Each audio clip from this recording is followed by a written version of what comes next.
Hola a todos amigos y escuchas de Contratapas Podcast. Bienvenido a este espacio literario.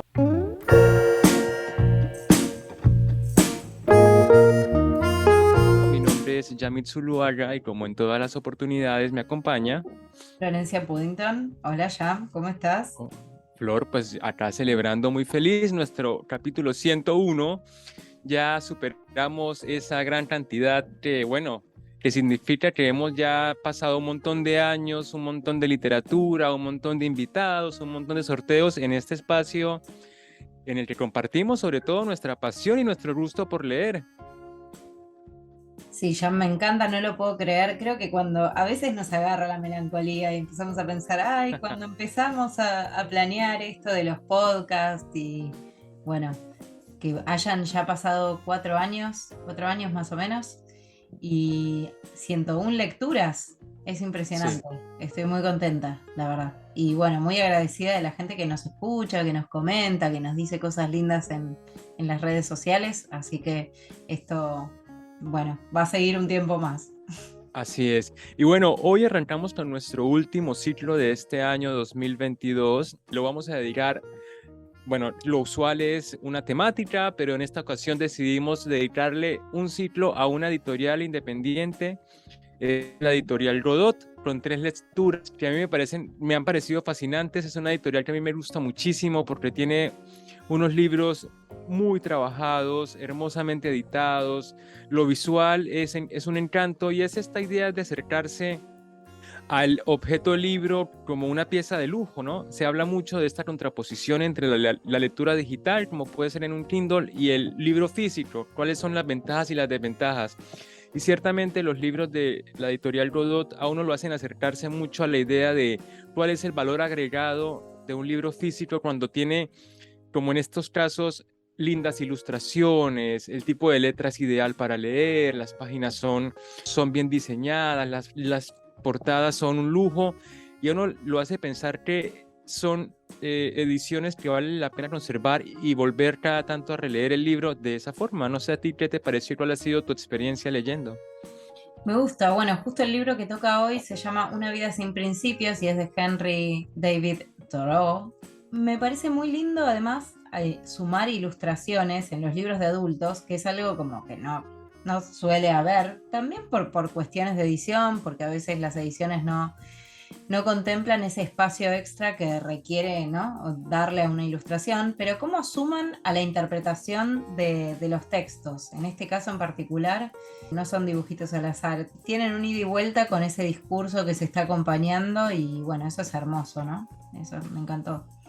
Sí, correcto. Como que te involucran nuevas sensaciones. Lo visual hace parte muchísimo de la forma en que uno va atravesando la literatura y también te diría que incluso algunas editoriales y algunas personas que se dedican a comentar libros y demás, incluso hasta están empezando a generar listas de reproducción de ciertas lecturas, pensando en cuál sería la mejor música de fondo para leer este libro. Y eso también hace parte de este conjunto de sensaciones que también pasa como en las adaptaciones, ¿no? ¿Cuál es la mejor adaptación al cine de una novela? Es un proceso en el que intervienen muchísimos artistas, muchos profesionales para terminar capturando el ambiente y como trasladándolo a otras formas de estímulo para el lector, slash audiovisual, slash espectador, slash oyente. Es una sutil relectura de la obra, ¿no? Porque ¿qué estás eligiendo reproducir gráficamente o, bueno, visualmente ni hablar, ¿no? Cuando vemos películas, adaptaciones o lo que sea, siempre se ve esa interpretación del director o del guionista, digamos, hay un recorte siempre, ¿no? Hay una mirada puesta, hay algún cambio, hay, ¿no? No está palabra por palabra en imagen, no se puede hacer eso. Y bueno, eso en realidad es interesante porque nos enriquece nuestra lectura, ¿no? En este caso, porque bueno, obviamente hay un juego, hay un ida y vuelta entre el discurso y el dibujo. Completa la lectura, la verdad, muy interesante. Sí, y además el rescate. Este libro es de Henry David Thoreau, un escritor estadounidense del siglo XIX. Es en realidad una conferencia. Cuando yo comencé a leerla, se me vino a la cabeza directamente una habitación propia de Virginia Woolf, porque tiene este estilo narrativo en el que él cuenta su punto de vista, porque en realidad fue una conferencia oral, hablada, que luego se imprime como documento, que es lo mismo Sí, que le pasa a Virginia Woolf con una habitación propia. él mismo editó la edición que se publicó. Es decir, Sí, se observa eso, ¿no? Si bien es un discurso preponderantemente oral y uno lo lee como algo dicho más que escrito, también él trabajó la edición como para que, en esta versión que nos trae Godot, se respetó esa, o se respetaron esas decisiones que él tomó cuando lo publicó por primera vez. así es, sí. Y lo que hace, lo que quiere expresar con este libro es un nuevo estilo de vivir, una forma muy naturalista de ver la vida y de ver la experiencia humana, y hace una tremenda crítica al modernismo y a toda esta cuestión del éxito como ambición económica, de la explotación desmedida de los recursos naturales, de la enajenación en algún punto de las personas que de alguna manera se desconectan de sí mismos o de la naturaleza en pro del progreso, ¿no? Financiero, materialista. Y también hay que decir que es una línea de pensamiento que no es inusual en el siglo XIX. Hay escritores como Emerson o incluso por acá, por estos lados, tenemos a José Martí, que también siempre estuvieron criticando esta idea de la modernidad y de la ciudad industrial y siempre viendo como la idea de irse a vivir a la naturaleza, de la contemplación, del individuo como de un camino espiritual que fuese abordado con compromiso, alineado con principios naturales, ¿no? Y en contra de la civilización como un proceso que destruye todo lo que encuentra a su paso, incluyendo la humanidad. No sé, bueno, yo hice esa lectura, no sé a ti por dónde te cayó la conferencia, el libro. Sí, yo te decía antes de grabar que me parecía que Henry está un poquito enojado, ¿no? Está más que enojado, está como fastidiado, ¿no? Te da esa sensación cuando vas leyendo los comentarios que hace, como de que no nos soporta más, como que no se banca la gente. Sí, Y sí. me gustó un poco ese espíritu, me pareció muy coincidente con lo que nos está pasando también hoy en día. Me parece que con todos los problemas ambientales y demás. La verdad es muy actual el ensayo. Tiene una vigencia impresionante, salvo, qué sé yo, cuestiones muy puntuales cuando menciona la esclavitud, considerando que él es un ciudadano estadounidense de los estados del norte, no ve con buenos ojos todo este sistema comercial y de desarrollo y explotación natural en base a mano de obra esclava humana. Así que bueno, salvo esos cuestionamientos o cosas muy puntuales, muy contextuales, después las reflexiones son muy actuales y me parece también que coinciden con, sobre todo, con cómo estamos viviendo hoy. El modelo de trabajo o el sistema de organización laboral y los cambios que está habiendo en ese ámbito nuestra generación, los de alrededor de 30 o un poquito más. Sí, sí, sí, yo creo que también tiene que ver con eso de la velocidad del mundo, pero tampoco creo que sea de pronto, es vigente, pero han pasado 2 siglos, es decir, que siempre hay una inclinación de la persona, del ser humano, a desesperarse, a hacer cosas, pero no con una filosofía que en realidad abone a su identidad, al mejoramiento individual, porque algunas de las ideas que a mí me parecieron más atrayentes del libro es, por ejemplo, cuando él explica que uno debería trabajar en lo que a uno le gusta, que si uno labura de algo que a uno le fastidia, en lo que uno no está cómodo, está perdiendo el tiempo de manera inmediata, pero no es una idea desconocida, no es una idea inusual, pero parece que cada tanto tienen que recordárnosla para que uno piense en su propia vida, ¿no? Estoy haciendo lo que en realidad estoy queriendo, para esto, en esto estoy invirtiendo mi energía, mi tiempo y mis pensamientos. Ese tipo de cosas me gustan y también hay que hacer un paréntesis porque David Turo, en un punto, él se va a vivir a un pantano donde construye una cabaña que resulta ser también como algo, un hito muy importante en su vida y se aísla de toda la sociedad por 2 años. Luego de que una amiga le dice que se vaya un poco al carajo porque lo ve como tú lo ves, está un poco como que, che, David, estás como bastante denso, mejor vete allá al monte y luego vienes a ver qué te pasa cuando estés solo, cuando sientas como una conexión más real con el mundo, con lo que piensas, ¿no? Y eso también se transmite mucho en este libro, porque son fragmentos muy pequeños, casi como como si fueran ideas microdesarrolladas, pero de una potencia muy importante, pero tampoco son cosas que nadie desconocidas, es decir, es esto, ¿no? Haz lo que te gusta, haz lo que amas, imprímele pasión a tu actividad diaria porque si no la vas a pasar mal. Pero bueno, ¿no? El refuerzo con este estilo, con la brillantez con la que estás puesta, lo hace mágico, maravilloso y universal un poco. ¿Querés que leamos un pedacito para entender un poco de qué va? Buenísimo. Bueno, este es el comienzo de Una vida sin principios de Henry David Thoreau.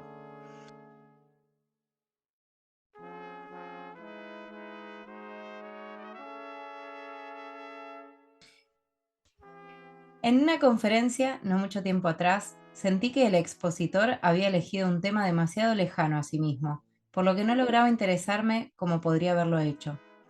No describía las cosas desde su íntimo centro, sino desde sus extremidades y superficies. No había en este sentido un pensamiento verdadero en esa charla. Me hubiera gustado ver al expositor lidiar con sus experiencias más íntimas, como un poema lo hubiese hecho. El mayor elogio que puedo recibir es cuando alguien me pregunta lo que pienso y escucha atento mi respuesta. Me sorprende y emociona en igual medida cuando esto ocurre. Es un uso tan raro que el otro hace de mí, como si me reconociera como herramienta.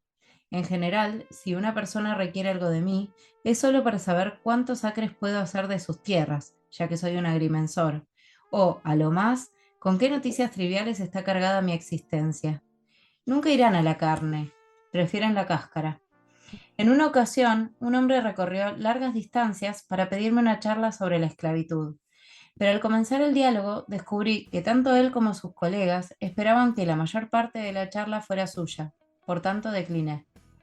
Doy por hecho, cuando me invitan a una charla, tengo algo de experiencia en el asunto, que mis anfitriones quieren escuchar lo que pienso con respecto a un tema, aunque puede que sea el tonto más grande del país, y no que asista a decir cosas meramente placenteras para que la audiencia sienta. Por lo tanto, resuelvo darles una fuerte dosis de mí mismo.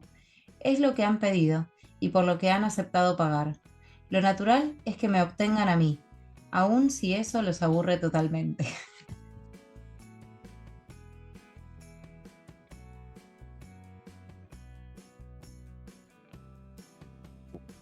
Eso es maravilloso, porque también hay una cosa de una búsqueda de una individualidad que sea, que llegue a ser lo más franca posible, lo más honesta, ¿no? A mí me parece que el libro sobre todo abona la idea de que uno debe ser lo más auténtico posible, no complacer a nadie, pero en todo ese camino también ser muy cordial, también entender los problemas del otro, ser compasivo.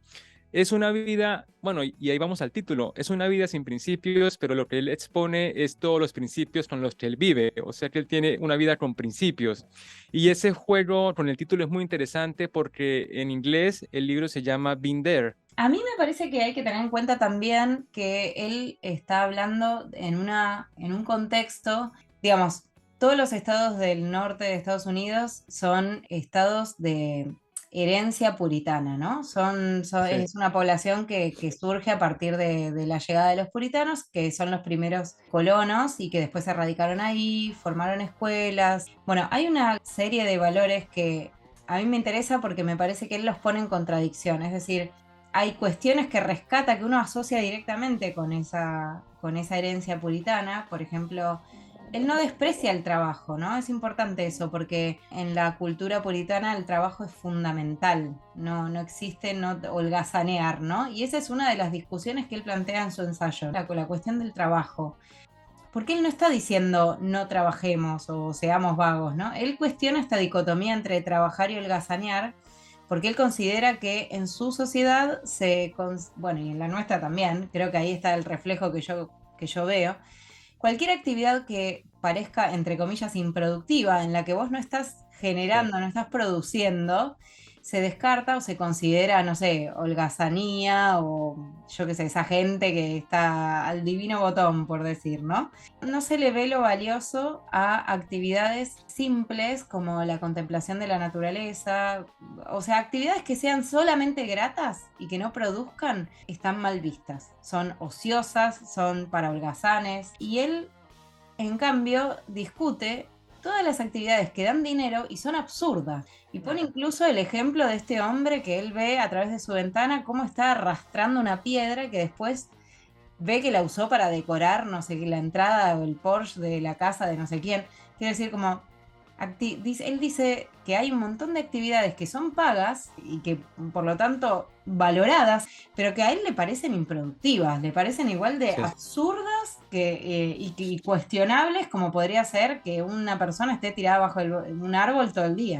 Entonces, me gusta cómo va invirtiendo ciertos valores que nosotros como sociedades atesoramos, o a veces no atesoramos, pero aceptamos, y que él las pone en discusión. Y bueno, entonces también aclara en un momento del ensayo que a él no le parece decoroso vivir de herencias o vivir de caridad, ¿no? Ahí está de nuevo la Sí, presencia sí. del puritanismo. Bueno, tampoco hay que ser un vago, ¿no? Él no está diciendo eso, él lo que dice es que hay que ganarse la vida con algo honesto y que sea dichoso para nosotros. Y eso me parece hermoso. Me parece que es el mejor mensaje que puede transmitir una persona para las generaciones venideras, ¿no? O sea, no es vivir de hacer nada, sino que vamos a sacar lo mejor de nosotros si encontramos aquello que nos da satisfacción. Y sí, coincido con vos, son cosas que ya hemos escuchado. Incluso hoy ya hay tantas frases hechas como no, si trabajas de lo que te gusta, no trabajarás una vez nunca en tu vida, ¿no? Esas frases Sí, así sí, sí. de tazas, que hay un poco de eso también acá, como un poco que cosas que ya hemos escuchado muchas veces. Pero también hay ciertos detalles que a mí me gustan. También otro cuestionamiento que hace a estas sociedades es el tema del cotilleo, del tiempo que invertimos en juzgar a los demás, en Es cuestionar, decir, en ¿no? las redes sociales. Bueno, hoy por hoy en las redes sociales, pero me imagino en esos pueblos, viste, es bruja, es bruja. No, no sé si. Claro. Sí, Sí. hay una cuestión ahí de la actuación desagradable que tú mencionas que me parece maravilloso, porque de alguna manera él no es, o sea, él también hace trabajos que son productivos y sistemáticos y son para hacer dinero, ¿no? Él tiene una fábrica que es familiar que hace lápices y por un tiempo resulta ser instructor de los hijos de un amigo. Lo que creo que expone es que uno debe, o sea, uno también debe abonar al sistema, no es la desconexión de la comunidad para hacer dinero, para vivir en las comodidades, pero que eso no se convierta como en el elemento fundamental del propósito de la vida. Es como si dijera, o sea, está bien, puedes irte a la fábrica a, no sé, hacer llantas de bicicleta, qué sé yo. Pero en eso debes encontrar algo, lo bueno y que sea suficiente y que el propósito de producir dinero no se convierta en la única y principal razón por la que vas a la fábrica. No es encontrar en lo que le pasa o es encontrar en las oportunidades o no que tenemos la dicha y que eso abone a la felicidad, pero que no se convierta en una tortura a cambio de dinero que creo que un poco es también uno de los mensajes que se la pasa diciendo el expresidente de Uruguay, Pepe Mujica, en muchos videos que son muy impactantes, ¿no? Diciendo que lo que tú compras en una tienda no lo compras con dinero, sino que lo compras con el tiempo que invertiste trabajando para hacer el dinero. Y tiene que ver con este modelo, no sé, occidental, digo yo, pensando en que no conozco mucho otras culturas, de que uno aquí se mide el éxito por el carro que tienes, por la casa que compras, por el trabajo al que vas, por el cargo que tienes, por los títulos que acumulas. Y en definitiva, me parece que otra de las ideas que expone Thoreau es que toda esa cuestión que rodea a la persona debe abonar a la felicidad, porque si no lo hace es un desperdicio, no importa de lo que estemos hablando, que olvidamos un poco ese asunto, ¿no? Porque también es difícil entender cómo se es más feliz, cómo se es más tranquilo si no es teniendo más cosas. Sí, tampoco hay una sola manera de alcanzar la felicidad, pero sí es cierto que él rescata dos valores y vuelve a eso muchas veces. Uno es la libertad y otro es la verdad, son los dos conceptos sobre los que se vuelve de distintas maneras. Y tiene que ver con esto que vos decís, lo de la libertad en tanto no atarse a las obligaciones que a veces la sociedad nos impone. Esto de irse a una cabaña en el medio de la nada y dedicarse a la contemplación y escribir diarios con los procesos naturales, esa vuelta a la naturaleza que él ve como algo sano para el ser humano, como Sí. acordarse del lugar que ocupa en el ciclo natural y desprenderse un poquito a veces de las exigencias de la sociedad que pueden ser frívolas, pueden ser, digamos, que al final nos terminan aplastando el cerebro. ¿Qué cosas terminamos haciendo que a veces son denigrantes, humillantes o no sé, o superficiales, o por ahí nada de eso, pero simplemente no coinciden con nuestra verdad interior, con lo que efectivamente nosotros somos para obtener dinero, para lograr reconocimiento, para tener un cierto estatus en una sociedad? Para sentir satisfacción, ¿no? Para sentir satisfacción y entender que nuestra vida tiene un propósito, pero a lo mejor el propósito es mucho menos que competir con el de al lado. Y después la cuestión de la verdad me gusta porque la aborda de distintas maneras. Una que es la sobre la que más insiste tiene que ver con, ¿qué quiere decir verdad? La verdad es ser honesto con uno mismo, ser honesto con lo que uno desea y quiere y le gusta hacer, que eso es lo que dice al principio, ¿no? Él opone verdad interior o verdad del individuo a la banalidad, la superficial, incluso en un momento cuestiona los buenos modales, por eso de nuevo ahí está esa sociedad puritana, la cortesía que termina escondiendo la verdadera personalidad de una persona. Incluso en ese fragmentito que leímos, cómo él apela a esto. Bueno, saquémonos las Sí. caretas, ¿no? De alguna vez que podamos hablar francamente respecto de algo, no seamos solamente corteses, por favor y gracias y decir lo que corresponde decir en determinado, porque digamos, de alguna manera terminamos distanciándonos, porque o no terminamos, digamos, es difícil conectar con otra persona que está siempre en pose, posando. Como, como en el personaje público, como que nunca Claro. pasa la superficialidad de hablar del clima o de decir cosas que no sean polémicas o que no puedan generar ninguna discusión. Nunca se llega como a la raíz que él dice, no, yo le voy a dar hasta, o sea, lo más profundo de mi corazón, lo más yo que pueda darles. Claro, tal cual.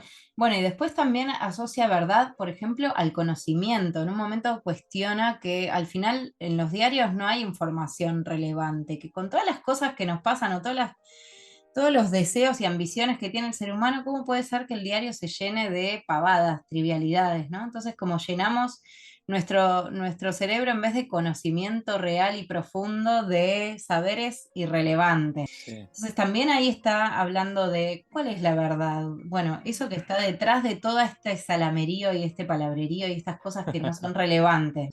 Y después también, bueno, esto que tiene que ver con la frivolidad en la vida cotidiana y de perder la esencia, que eso está por ahí más asociado al trabajo, de lo que realmente queremos hacer, que el trabajo sea un medio, pero que no olvidemos que es un medio para hacer otras cosas, que no nos quedemos sí. en acumular dinero, que no perdamos de vista también lo que nos gusta hacer, lo que queremos hacer.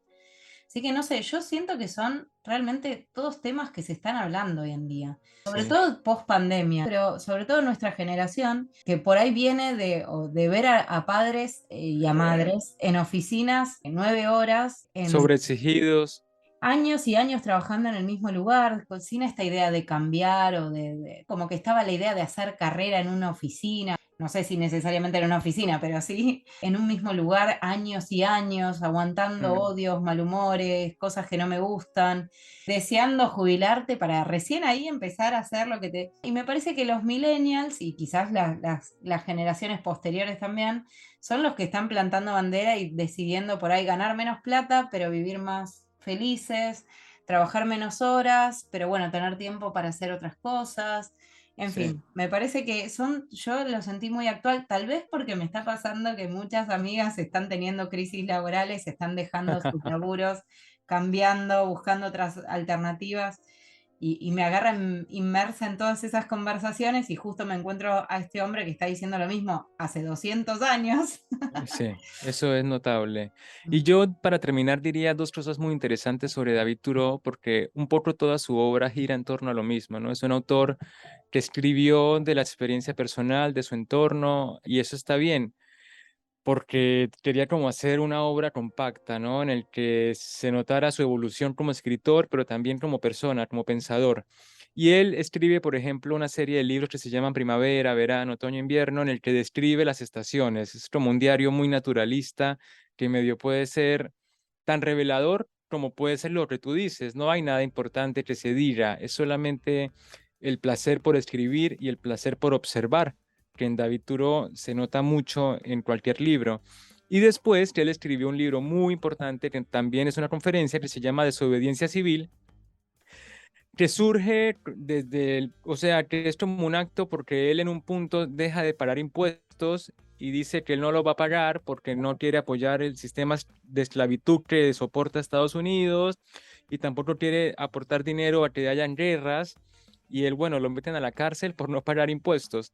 Y ahí, y esa experiencia se recoge en este libro llamado Desobediencia Civil, que luego va a ser, por ejemplo, uno de los libros que recomienda Gandhi con esta cuestión de la revolución pacífica, de la revolución silenciosa, de la no violencia en la petición de mejores condiciones de vida en una sociedad y demás.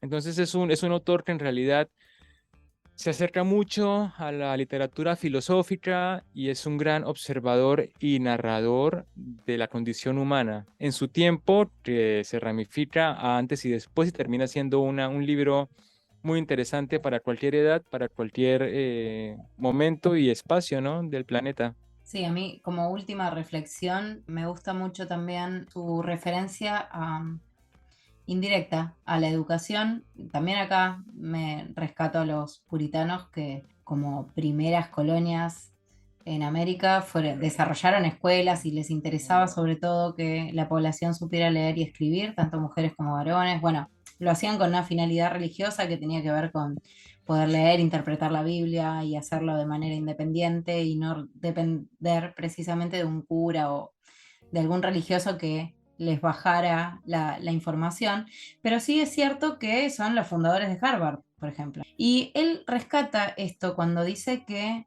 a la humanidad o a las personas les falta un propósito elevado, les falta una intención que tenga que ver con la cultura, con el conocimiento, con el saber, y que eso es lo que mueve todo lo demás. No tendría que ser al Así revés. es. No tendría que estar el dinero por arriba de eso, sino el dinero como medio para eso. Me gustó esa reflexión también.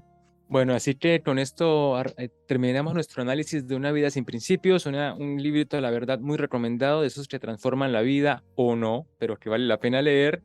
Y Flor, muchísimas gracias por compartir este espacio conmigo y nos veremos en el próximo capítulo de Contratapas Podcast. Nos vemos entonces. Saludos. Y a todos ustedes, no olviden por Instagram y Facebook, Contratapas Podcast, nos pueden dejar ahí recomendaciones de lectura, cómo atravesaron estos libros, de qué quisiéramos que habláramos. Y bueno, nos estamos leyendo. Un saludito a todos y hasta la próxima. Chao, chao.